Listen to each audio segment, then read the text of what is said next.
Hello everyone, welcome to our YouTube channel No Homeopathy, and here Samriddhi Sharma is here to guide you. And in today's video I am going to discuss general interpretations, that is chapter 2 by Stuart Close Philosophy with you all.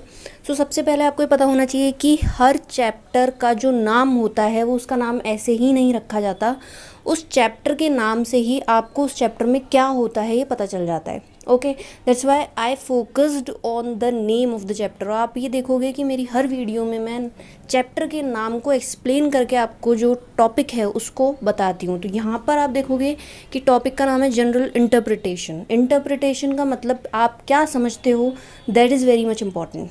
Okay, तो interpretation का simple सा मतलब ये है समझना या किसी चीज़ को एक्सप्लेन करना. ओके, अंडरस्टैंडिंग और एक्सप्लेनिंग समथिंग इज़ इंटरप्रिटेशन. जैसे कि मानो आपने किसी को कोई बात कही और उसने उसका गलत मतलब निकाल लिया, तो आप ये कहते हो कि you have interpreted it wrong. मेरे कहने का वो मतलब नहीं था, आपने उसको गलत इंटरप्रेट कर लिया. ओके, तो यानी कि उस इंसान ने उस बात को गलत समझ लिया. आपने कुछ कहा था, उसने गलत समझ लिया. तो सिंपली इंटरप्रिटेशन मीनिंग क्या है? Understanding something.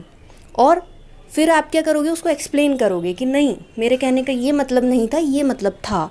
तो you are explaining. So understanding और explaining something is the meaning of the interpretation. Okay, तो यहाँ पर इंटरप्रिटेशंस किस चीज़ को लेकर है, जनरल इंटरप्रिटेशन किस चीज़ को लेकर है, स्टुअर्ट क्लोज जो है वो अपनी फ़िलोसॉफी में क्या कहना चाहते हैं. सिंपली वो ये कहना चाहते हैं कि होम्योपैथी, क्योंकि हम होम्योपैथी ही पढ़ रहे हैं, तो होम्योपैथी में जो डिज़ीज़ है उसका मतलब क्या है. ठीक है, ये आपको पता होना चाहिए. किन कारणों से डिज़ीज़ होती है वो आपको पता होना चाहिए. और ठीक है, कौन कौन से सर्कमस्टेंसेस हैं वो डिज़ीज़ को क्रिएट करते हैं वो आपको पता होनी चाहिए. आपको समझनी है ये सारी चीज़ें. ओके, दूसरा जो लॉ ऑफ एक्शन और रिएक्शन है वो क्या है, वो कैसे एक्ट करता है वो आपको पता होना चाहिए. नेचर्स लॉ ऑफ क्योर क्या है वो पता होना चाहिए. वो आपको ये सारी चीज़ समझनी है. ओके, और साथ ही साथ एक टर्म है विस इनर्शिया. ये क्या होता है ये आपको पता होना चाहिए.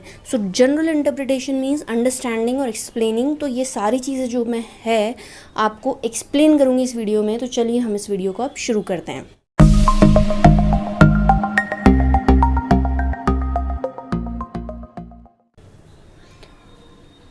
सबसे पहले आप यहाँ पे देखोगे कि कुछ लाइनें मैंने लिख रखी है और ये लाइनें बहुत ज़्यादा इंपॉर्टेंट हैं. आप इनको बहुत ध्यान से देखिएगा.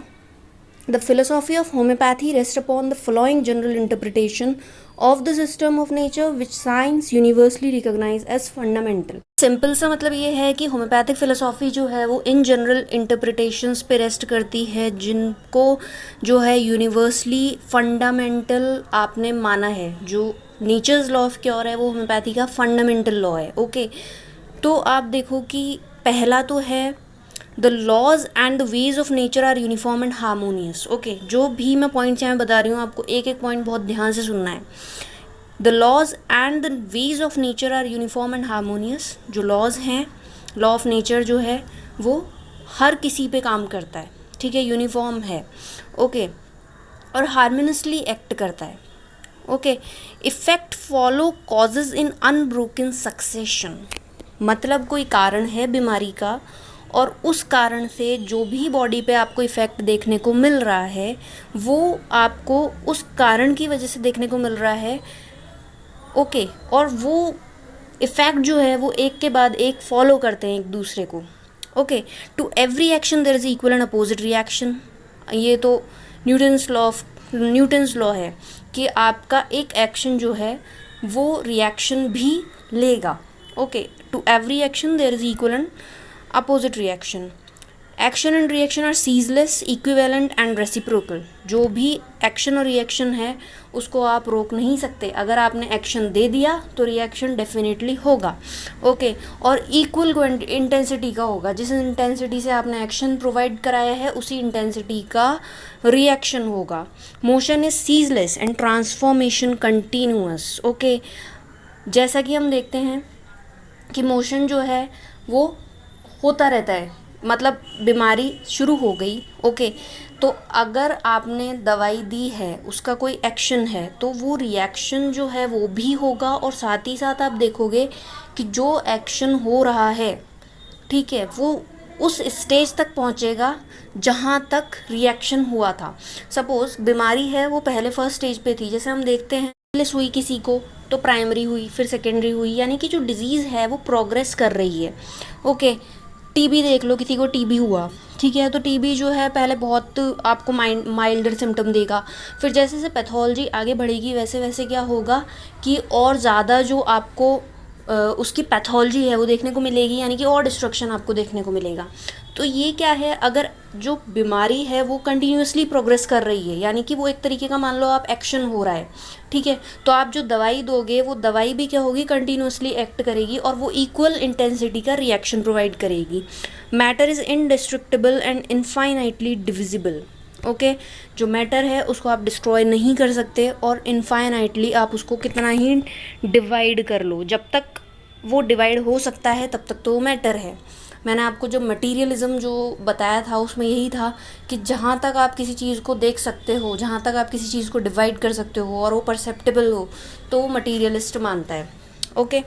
Force is persistent and indestructible, जो मोशन है वो भी कंटिन्यूस है, उसको भी आप डिस्ट्रॉय नहीं कर सकते, और जो फोर्स है वो भी परसिस्टेंट है और इनडिस्ट्रक्टेबल है। इसीलिए हम कहते हैं कि जो हमारी दवाई है उसका लॉन्ग लास्टिंग इफेक्ट होता है, वो बहुत लंबे समय तक अपना एक्शन शो करती है। जैसे लाइकोपोडियम है, डीप एक्टिंग रेमेडी है, वो क्या करती है, बहुत लंबे समय तक अपना एक्शन परफॉर्म करती है, ओके। और एक बार मेडिसिन ने अपना काम शुरू कर दिया, ठीक है, तो आप देखोगे कि वो जो है पूरा प्रोग्रेस ही करेगा वो, है ना।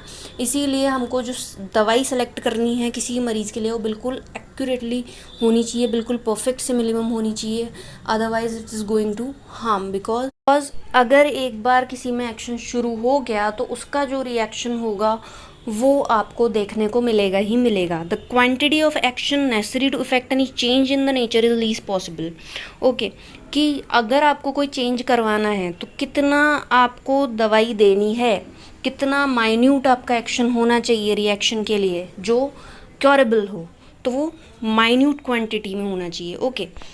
उसके बाद आपको ये पता होना चाहिए कि जो लॉ ऑफ नेचर है, मैं आपको एक एक चीज़ जो है वो एक्सप्लेन कर देती हूँ, और जो भी मैं बातें इस वीडियो में आपसे कर रही हूँ वो काफ़ी इंपॉर्टेंट है। जो लॉ ऑफ नेचर है वो इन जनरल क्या है, अगर आप देखो कि जब हमने लॉ ऑफ नेचर बनाया तो लॉ ऑफ नेचर क्या है, यूनिवर्सली एक्सेप्टेड हुआ कि ये हर किसी पे काम करेगा। तो उसके लिए हमने क्या किया, बहुत सारे ऑब्जर्वेशंस किए, बहुत सारे एक्सपेरिमेंट किए। तो अगर मैं लॉ ऑफ नेचर का पता करूं तो उसको डिडक्ट करने के लिए मेरे को क्या करना पड़ेगा कि इसके अंदर जो है बहुत सारे ऑब्जर्वेशंस हैं, बहुत सारे एक्सपेरिमेंट्स हैं, okay. Every change of state और event has a number of causes known as primary and secondary causes. अगर किसी में कोई भी बदलाव आ रहा है, ठीक है, मान लो वो डिज़ीज़ का है, मान लो वो दवाई देने के बाद का है, तो किसी में कोई बदलाव आ रहा है तो आप मानो उसका पीछे प्राइमरी और सेकेंडरी कॉज है। मानो किसी को कोई डिज़ीज़ हुई, यहाँ पे मैं एग्जांपल के तौर पे आपको ट्यूबरक्लोसिस एक्सप्लेन करती हूँ, ओके। तो अगर किसी को कोई बीमारी हुई है, ट्यूबरक्लोसिस हुआ है, तो ट्यूबरक्लोसिस जो है वो ऐसे नहीं है कि हो गया, उसके पीछे प्राइमरी और सेकेंडरी कॉज है, ओके। प्राइमरी कॉज क्या है, primary cause is a tubercular bacilli, okay. So अगर किसी को ट्यूबरक्लोसिस हुआ है तो ट्यूबरक्लोसिस होने का कारण पहला तो ये है, प्राइमरी कंडीशन तो ये है कि ट्यूबरकुलर बेसिलाई उसके अंदर गया है। दूसरी कंडीशन, सेकेंडरी कंडीशन ये है कि ज़रूरी नहीं है कि वो बेसिलाई हर किसी में काम करे, ठीक है।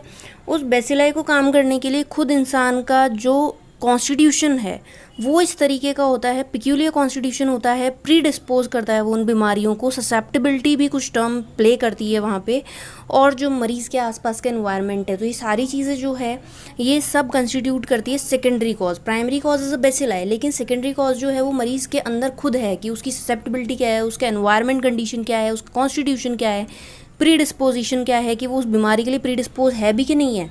बहुत सारे मरीज़ जो हैं ट्यूबरकुलर डायथिसिस के होते हैं, यानी कि वो मरीज़ जो हैं वो उस बीमारी के लिए बहुत ज़्यादा वो होते हैं कि ये बीमारी उनको हो सकती है। तो अगर उनका डायथिसिस ही ऐसा नहीं है तो उन पर वो इफ़ेक्ट ही नहीं करेगी, और डायथिसिस ऐसा है तो उस पर वो इफ़ेक्ट करेगी। Susceptibility is a very important role playing okay, so ये सब सेकेंडरी कॉज में आता है। उसके बाद आप देखो कि लॉ ऑफ रेसिप्रोकल एक्शन। अब लॉ ऑफ रेसिप्रोकल एक्शन क्या होता है कि जो भी चेंज नेचर में आ रहे हैं वो एक्शन और रिएक्शन की वजह से आ रहे हैं, कि जो एक्शन आप परफॉर्म करोगे उसका इक्वल इंटेंसिटी का रिएक्शन आपको देखने को मिलेगा। ठीक है, अगर आप कोई एक्शन परफॉर्म ही नहीं करोगे तो आपको रिएक्शन भी देखने को नहीं मिलेगा। तो लॉ ऑफ रेसिप्रोकल एक्शन मतलब कि जो चीज़ आप दे रहे हो, जिस इंटेंसिटी की दे रहे हो, वो ही आपको रिफ्लेक्ट होके वापस मिल रही है। ओके, उसके बाद एक है law of vis inertia.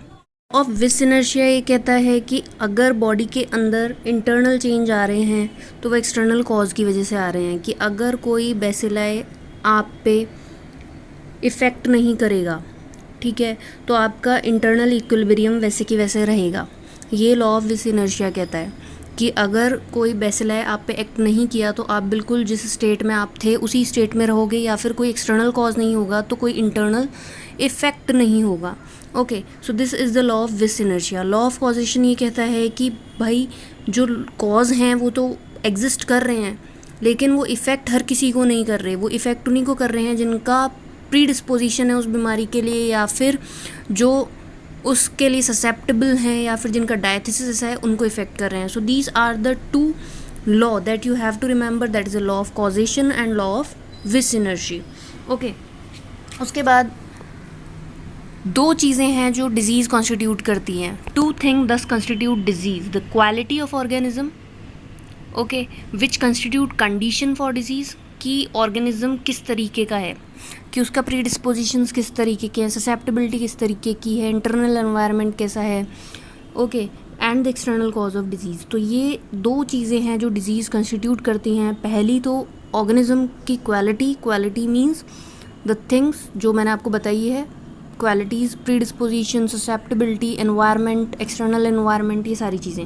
External cause of disease जो उसके खुद कॉजेटिव ऑर्गेनिजम्स हैं। Okay, form of disease also obey a fix law of constituency.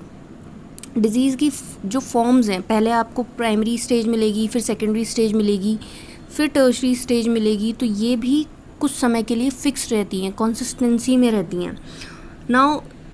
Now homoeopathy as a science and art में ये है कि होम्योपैथी क्या है, साइंस है। साइंस कैसे है कि बहुत सारे एक्सपेरिमेंट्स किए गए, बहुत सारे जो लोग हैं उनके ऊपर ऑब्जर्वेशंस की गई ड्रग प्रूविंग के टाइम पर। उसके बाद एक यूनिवर्सल लॉ बना। ओके, यूनिवर्सल लॉ बना, और उस यूनिवर्सल लॉ को हमने फिर इंडिविजुअल्स पे अप्लाई किया टू ट्रीट अ डिजीज़। तो दो तरीके के लॉजिक जो हैं, जैसे मैंने आपको बताया कि इंडक्टिव एंड डिडक्टिव लॉजिक। तो अगर आप पर्टिकुलर टू जनरल जा रहे हो तो वो इंडक्टिव लॉजिक है, अगर जनरल टू पर्टिकुलर जा रहे हो तो वो डिडक्टिव लॉजिक है। तो ये दो तरीके के लॉ बने, ठीक है। तो हमने क्या किया कि होम्योपैथी में दोनों लॉ यूज़ हुए, दोनों लॉजिक यूज़ हुए, इंडक्टिव लॉजिक और डिडक्टिव लॉजिक दोनों होम्योपैथी में यूज़ हुए। ओके, इंडक्टिव लॉजिक से तो हमने क्या किया, बहुत सारे लोगों पे ड्रग प्रूविंग कर ली और एक नेचर्स लॉ ऑफ क्योर बना दिया। उसके बाद हमने डिडक्टिव लॉजिक अप्लाई करके हर किसी को ट्रीटमेंट पे लगा दिया। उसके बाद सुनो, अब आर्ट कैसे है। आर्ट इस तरीके से है कि हमें क्या करते हैं हम कि इंडिविजुअलिटी देखते हैं मरीज़ की, सिम्टम सिमिलैरिटी देखते हैं, कितने सिम्टम सिमिलर हुए। हमें ना तो पैथोलॉजिकल कंडीशन से मतलब है, वो सिर्फ प्रोग्नोसिस है, ठीक है, डायग्नोसिस में काम आते हैं। ऐसे सिम्टम्स को हम प्रायोरिटी नहीं देते जो कॉमन सिम्टम्स हैं। हम इंडिविजुअल कैरेक्टरिस्टिक सिम्टम्स पे बिलीव करते हैं, इंडिविजुअलाइजेशन पे बिलीव करते हैं। ओके, हमें कॉमन सिम्टम्स से मतलब नहीं है, हमें उसके की नोट सिम्टम्स से मतलब है।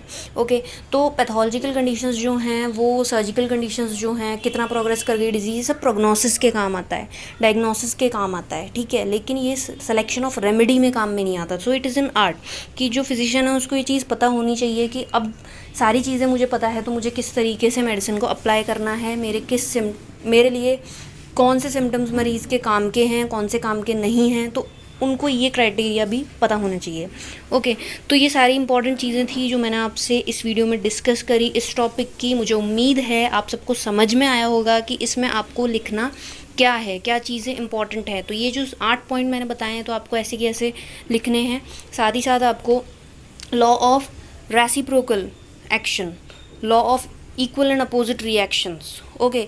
और law of vis inertia, law of causation, ये 4 लॉ भी बहुत इंपॉर्टेंट हैं जो आपको इस टॉपिक में साथ में लिखने हैं। उसके बाद homeopathy science and art. Okay, so these are the important key notes of this topic that you have to write in your examination, और ये आपको लिखने ज़रूरी हैं। Okay, so that's all for the today's video. मुझे उम्मीद है आपको बहुत कुछ समझ में आया होगा और वीडियो काफ़ी पसंद आई होगी। अगर पसंद आई है तो इसे लाइक करना मत भूलना, शेयर करना मत भूलना, और अगर चैनल को अभी तक सब्सक्राइब नहीं कर रखा तो फटाफट से जाके चैनल को सब्सक्राइब कर दो। Thanks for watching know homeopathy.